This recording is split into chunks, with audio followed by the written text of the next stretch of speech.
आए हुए सभी परमात्माओं को मेरा नमस्कार। आज हम हनुमान जयंती के अवसर पर यहाँ सब एकत्र हुए हैं। आज के अवसर पे एक पुरानी कहानी जो मैं बार बार सुनाते रहता हूँ, बार बार बताते रहता हूँ, वही आज मुझे प्रासंगिक लग रही है। कहानी इस प्रकार है। रामू और श्यामू नाम के दो किसान थे जो दोनों ही खेती और मजबूर थे। उनके पास कोई खुद की ज़मीन नहीं थी और वो दूसरे के यहाँ मजदूरी करके अपना जीवन यापन करते थे। एक बार उसी देश का राजा शिकार खेलने के लिए गया और भटक गया, और भटकने के बाद में 3 दिन तक भूखा प्यासा घूमता रहा, और 3 दिन के पश्चात एक गांव में प्रवेश किया। तो गांव ये रामू और श्यामू का ही था। तो ये उनके पास आया। ऐसे मटमैले कपड़े थे, सब धूल उड़ी हुई थी, 3 दिन से भूखा प्यासा था। तो वो पहचान ही नहीं पाए कि ये राजा है, और राजा जैसा कुछ लग भी नहीं रहा था। उसके बाद में उसको भूख लगी थी, तो उन्होंने अपने लिए जो खाना लाए थे वो खाना उसको खिलाया, पानी पिलाया। फिर उसने अपना परिचय दिया कि मैं ये देश का राजा हूँ और तुम्हारे स्वागत से, तुम्हारे अतिथि सत्कार से मैं बहुत प्रसन्न हूँ, बहुत खुश हूँ, और मैं चाहता हूँ मैं तुमको कुछ दूँ। तो उन्होंने कहा ये सब हमने मानवता के दृष्टि से किया है, हमको आपसे कोई भी अपेक्षा नहीं है और हमको आपसे कुछ भी नहीं चाहिए। फिर भी राजा बोला कि अगर आप मुझसे कुछ ग्रहण करते हैं, अगर आप मुझसे कुछ लेते हैं तो मुझे प्रसन्नता होगी, मुझे खुशी होगी। मेरे खुशी के लिए तो भी आप मुझसे कुछ तो भी दो। तो ज़्यादा ही जिद करने लग गया। तो श्यामू ने कहा मेरे पास कोई ज़मीन नहीं है, अगर आप 8 एकड़ ज़मीन मेरे नाम पे लिख के दें तो मैं खेती करूँगा और मेरा जीवन आनंद से बिताऊँगा। तो राजा ने कहा ठीक है, तेरे को 8 एकड़ ज़मीन का एक पट्टा लिख के देता हूँ। उसके बाद में उसने रामू को भी पूछा कि क्या तेरे को भी दूँ, क्या तेरे को भी ज़मीन दूँ, क्या तेरे पास भी ज़मीन नहीं है। रामू ने कहा नहीं, मुझे कुछ भी नहीं चाहिए। लेकिन वो ज़्यादा ही जिद करने लग गया। रामू बोला मैं मांगूंगा, वो थोड़ी बात विचित्र है। वो बोला नहीं, आप जो मांगोगे वो मैं दूंगा। तो उसने कहा मेरी इच्छा है कि दशहरे के दिन आप मेरे घर पे खाना खाने के लिए आए। राजा को खूब आश्चर्य हुआ कि मैं दशहरे के दिन इसके घर पे खाना खाने को आऊँ, इसमें इसका क्या फ़ायदा है। कुछ समझ में नहीं आया उसके। वो बोले तुमको क्या लाभ है उससे। बोले नहीं, अब तुमने बोला था ना इसलिए मैंने मांगा है, आना हो तो आओ, नहीं तो मत आओ। राजा वचन का पक्का था। उसने कहा ठीक है, हर दशहरे के दिन मैं तुम्हारे घर पे खाना खाने के लिए आऊँगा। और ये बात जैसे मंत्रिमंडल को पता चली तो सारा मंत्रिमंडल ने एक मीटिंग ली, और जो रामू की झोपड़ी थी उस झोपड़ी में राजा खाना खाने जाने वाला है, ये जैसे पता चला ना तो उन्होंने एक छोटा सा वहाँ घर बनाया, उसको सुशोभित किया ताकि राजा वहाँ जाकर के खाना खा सके। बाद में ना फिर हर साल एक परंपरा ही बन गई। हर साल राजा रामू के घर खाना खाने को जाता था, दशहरे के दिन हर साल जाता था। तो उससे क्या हुआ, जब हर साल जाने लग गया ना तो राजा के राजमहल से लेके रामू के झोपड़े तक जितने गांव थे उन सब गांव के अच्छे रास्ते हो गए, अच्छी बिजली की व्यवस्था हो गई, अच्छे झाड़ लग गए, पानी की व्यवस्था हो गई। यानी वहाँ से वहाँ तक के सारे गांव डेवलप हो गए। और जब बार बार रामू के गांव में आने लग गया तो रामू का गांव भी बहुत अच्छा हो गया, पूरा सुशोभित हो गया, सारी सुविधाएं उसको मिल गई। और उसके बाद में श्यामू की स्थिति वैसी थी, श्यामू को ज़मीन तो मिल गई थी लेकिन पानी नहीं था। तो पानी के कारण वो भी आज भी समस्याग्रस्त था। ये कहानी मैंने आपको कई बार सुनाई है, लेकिन कहते हैं ना, गुरु एक ही बात जब बार बार कहते रहते हैं ना, तो इसका अर्थ है वो जिस अर्थ में कह रहा है, जो अर्थ वो समझाना चाहता है, वो अर्थ में आपके समझ में नहीं आ रही। कहानी ये है कि गुरु का सानिध्य प्राप्त करो। जब भी कभी मिले ना, कभी देखो उसने क्या करा, राजा का सानिध्य प्राप्त किया। राजा का सानिध्य प्राप्त हुआ तो क्या हुआ, उसके झोपड़ी का छोटा सा महल बन गया, उसके गांव की भी उन्नति हो गई। उसके गांव की छोड़ो, वहाँ से लेके उसके गांव तक के सारे गांव की उन्नति हो गई।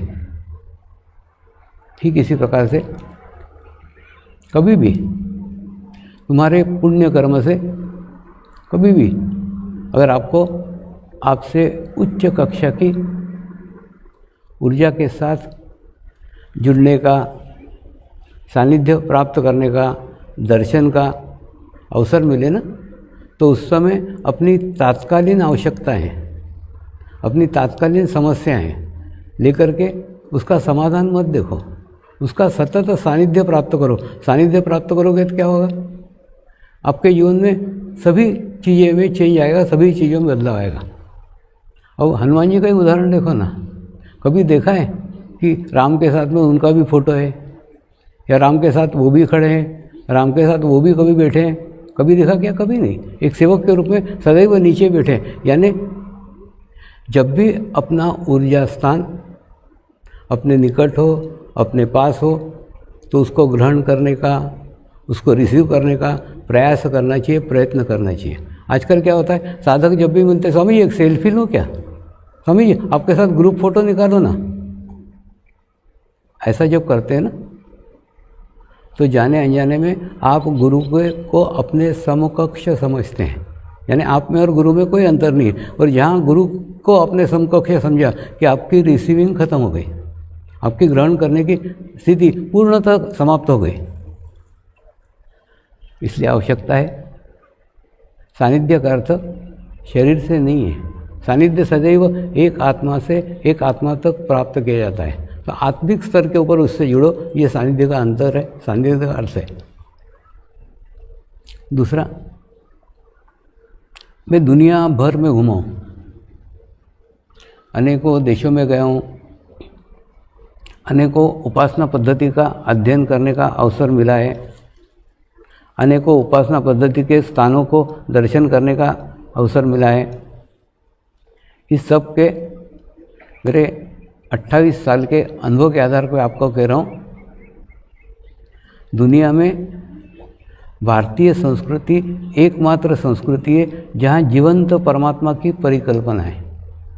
जीवंत परमात्मा की परिकल्पना पूरे विश्व में कहीं पे भी नहीं है।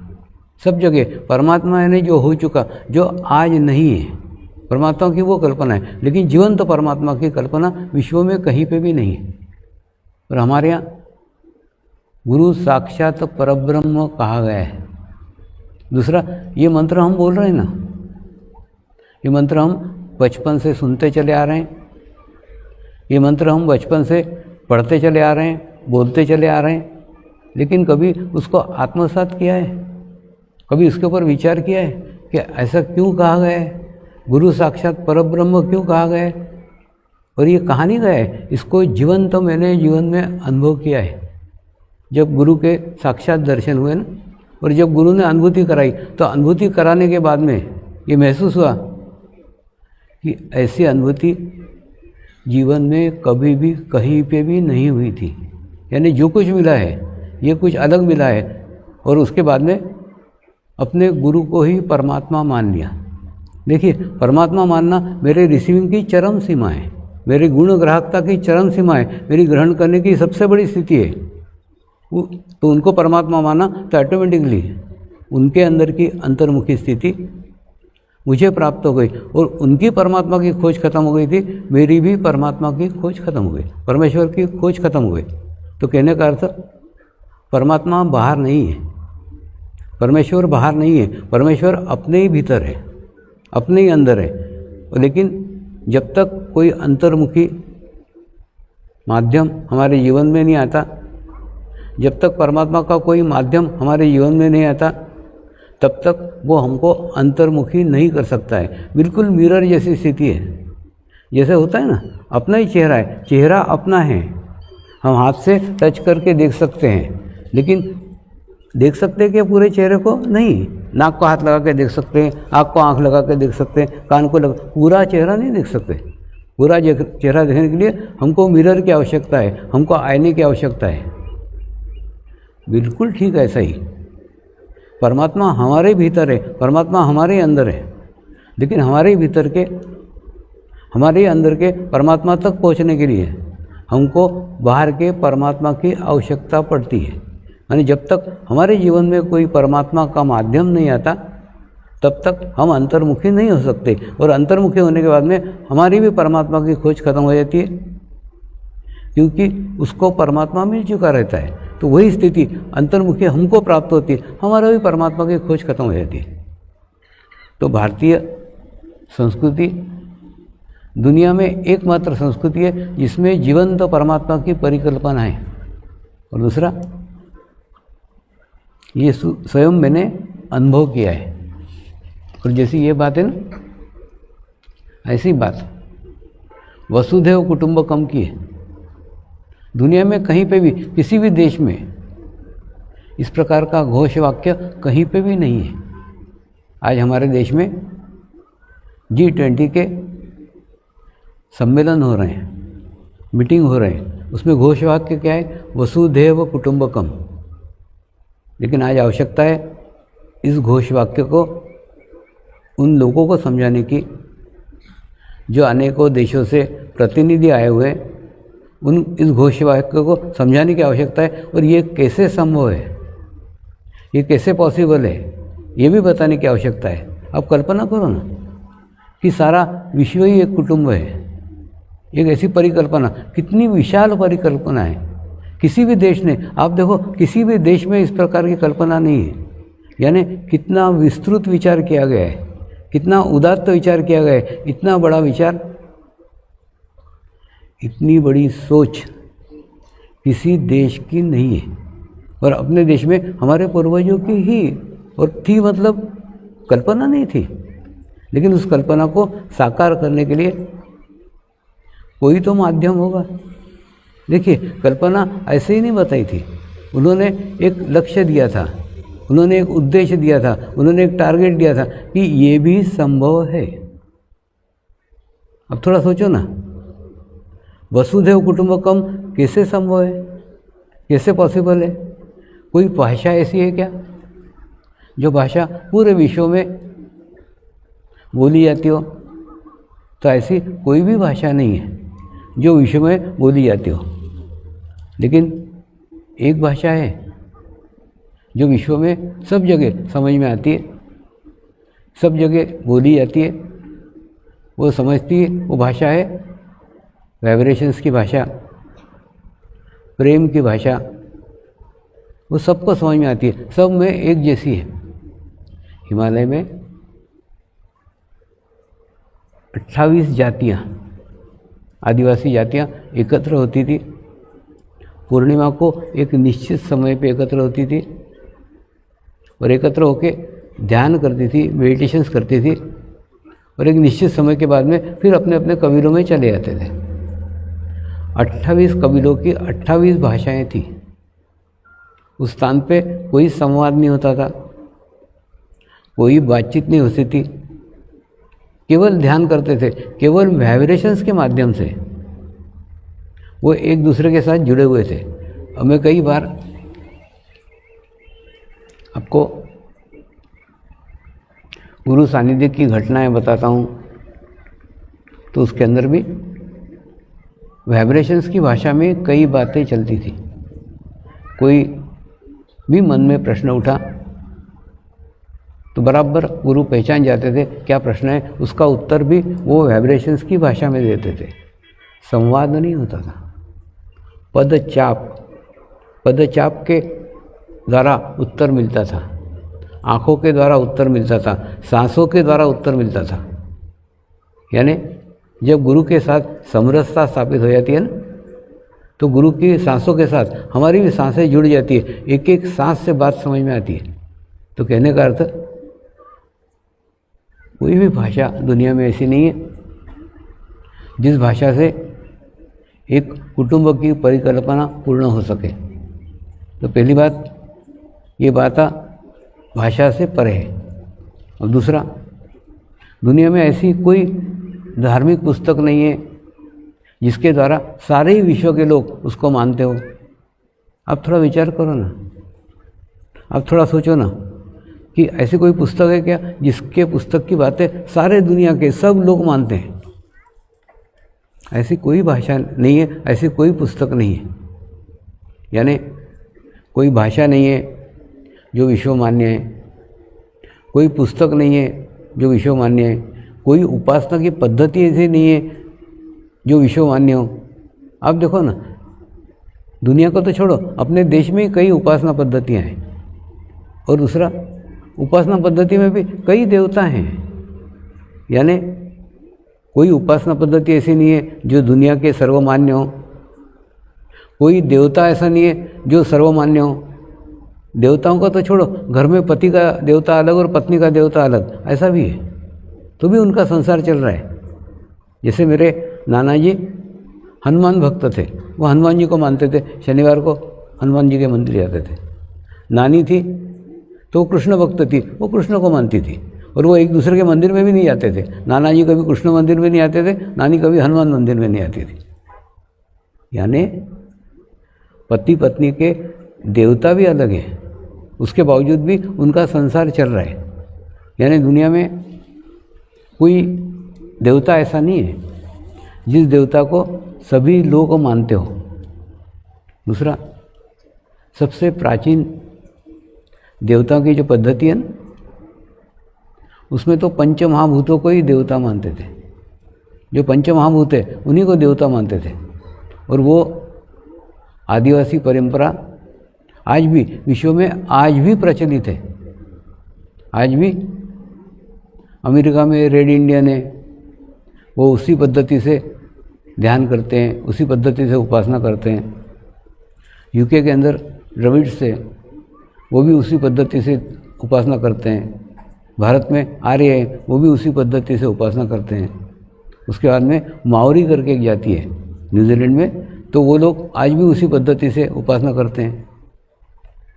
ये इतने दूर दूर होते हुए देश भी वो सब एकत्र कैसे हो गए, एक ही उपासना पद्धति कैसे हो गई? क्योंकि पहले सारे देश एक ही जगह थे, और बाद में पृथ्वी के टुकड़े टुकड़े हुए, और टुकड़े होने के बाद में ये सब लोग दूर दूर चले गए। लेकिन पहले प्राचीन समय में एक ही उपासना पद्धति थी। इसका अर्थ है कि कोई भाषा वसुधैव कुटुंबकम की परिकल्पना पूर्ण कर नहीं सकती, कोई पुस्तक वसुधैव कुटुंबकम की कल्पना पूर्ण कर नहीं सकती है, कोई देवता वसुधैव कुटुंबकम की कल्पना पूर्ण नहीं कर सकता है, कोई उपासना पद्धति ये इसको पूर्ण नहीं कर सकती। तो थोड़ा सोचो ना, ऐसा कौन सा मार्ग है, ऐसा कौन सा रास्ता है? मैंने बता तो रखा है कि ये हो सकता है, लेकिन कैसे हो सकता है ये नहीं मालूम ना, ये नहीं लिखा हुआ है। वास्तव में क्या होता है, अनुभूति को लिखा ही नहीं जा सकता, अनुभूति को बताया नहीं जा सकता। जैसे संत ज्ञानेश्वर ने आत्म साक्षात्कार के ऊपर लिखा है, कुंडलिनी शक्ति पे लिखा है, जागरण पे लिखा है, सब लिखा है। और वो लिखने के बाद में उसके क्या क्या फायदे होते हैं, क्या क्या लाभ होते हैं, वो भी लिखा है। कैसे होती है वो नहीं लिखा, कैसे करते हैं वो नहीं लिखा, क्योंकि अनुभूति को लिखा ही नहीं जा सकता। अनुभूति अनुभूति है, उसको कभी लिखा नहीं जा सकता, उसको कभी बताया नहीं जा सकता, वो अनुभव किया जा सकता है। तो वसुधैव कुटुंबकम की कल्पना भी बताई नहीं जा सकती, कहीं नहीं जा सकती, वो अनुभव की जा सकती है। और एक ही मार्ग जो मैं मेरे 28 साल के दुनिया भर के लोगों को मिलने के बाद आज आपको बता रहा हूँ, वो मार्ग है योग मार्ग। योग मार्ग दुनिया में एक ऐसा मार्ग है जो मनुष्य को मनुष्य के साथ जोड़ता है। क्यों जोड़ता है? क्योंकि जैसे ही मनुष्य इस योग मार्ग से जुड़ता है ना, उसका शरीर भाव कम हो जाता है। और उसके बाद में उसमें आत्मभाव वृद्धिगत हो जाता है, और आत्मभाव वृद्धिगत होने के बाद में शरीर ने बनाए हुए सारी सीमाएं समाप्त हो जाती हैं। जितनी भी सीमाएं हैं, ये सब सीमाएं, देश की सीमा, राज्य की सीमा, भाषा की सीमा, जाति की सीमा, उपासना पद्धति की सीमा, ये सब सीमाएं मनुष्य निर्मित है, ये सब टूट जाती है। ये शरीर के निर्मित है, ये सब टूट जाती है, और उसके बाद में शरीर भाव ही समाप्त हो जाता है। अब देखो ना, जब गहन ध्यान अनुष्ठान होता है, उस अनुष्ठान में अलग अलग जाति के, अलग अलग धर्म के, अलग अलग देश के, अलग अलग रंग के विभिन्न प्रकार के साधक एकत्र होते हैं और खूब प्रेम से, खूब आनंद से उसको मनाते हैं, उसके साथ रहते हैं, सानिध्य में रहते हैं। तो ये जो अनुभव है ना, यही अनुभव के आधार पे मैं आपको कह सकता हूँ कि योग एक ऐसा मार्ग है, योग एक ऐसा रास्ता है जिस मार्ग से ये वसुधैव कुटुंबकम की कल्पना संपूर्ण रूप से साकार हो सकती है।